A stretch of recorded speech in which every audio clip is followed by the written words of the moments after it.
La Bible raconte l'histoire d'un homme qui ne voyait dans son ennemi que la haine qu'il habitait et qui, en prenant conscience de sa propre blessure, a vécu le pardon reçu.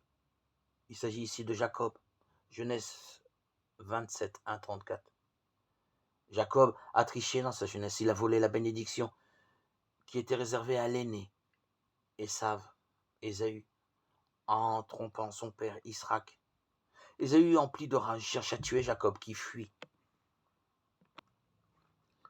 Après une histoire extrêmement mouvementée, Jacob entend l'appel de Dieu. Retourne au pays de tes pères et de ta famille, et je serai avec toi. Genèse 31, 3. Retourne à tes racines. Va affronter ton histoire à la lumière de ma présence, et tu recevras ma bénédiction. Voilà comment on peut interpréter ce verset. Jacob retourne donc au pays de ses pères. Et bien entendu, sa première rencontre est avec son ennemi mortel, Ésaü, symbole de sa propre tricherie.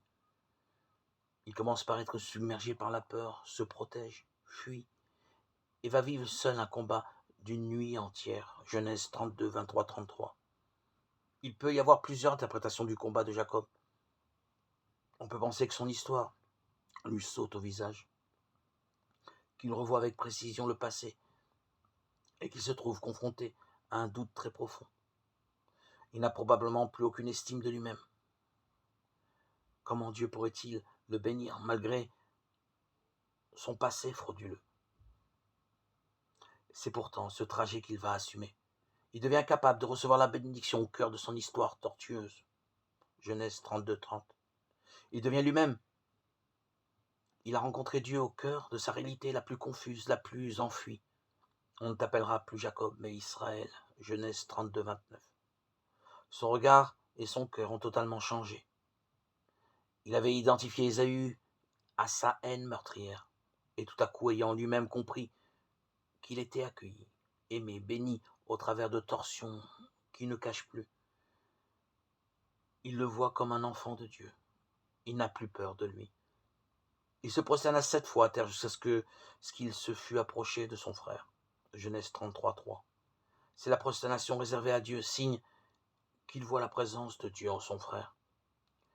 Il reconnaît que l'Esprit habite Ésaü. Ésaü est complètement bouleversé par cette salutation. Il courut à sa rencontre, l'étreignit, se jeta à son cou et l'embrassa. Ils pleurèrent. Genèse 33, 4. La relation est totalement transformée de part et d'autre. Le regard de Jacob a fait fondre le cœur d'Ésaü, qui devient capable de quitter sa haine, sa souffrance. L'histoire de Jacob et d'Ésaü est très précieuse. Elle nous rejoint dans ce que nous vivons et montre le cheminement de la conversion du cœur. Quand quelqu'un devient un ennemi, nous pouvons intérieurement, secrètement et silencieusement nous prosterner 7 fois devant lui ou devant elle, devant ce cœur habité par la présence de Dieu, devant cette graine d'enfant de Dieu. Il nous faudra peut-être répéter cet acte pendant des semaines, voire des mois, jusqu'à ce que nous soyons capables de le vivre jusque dans notre chair.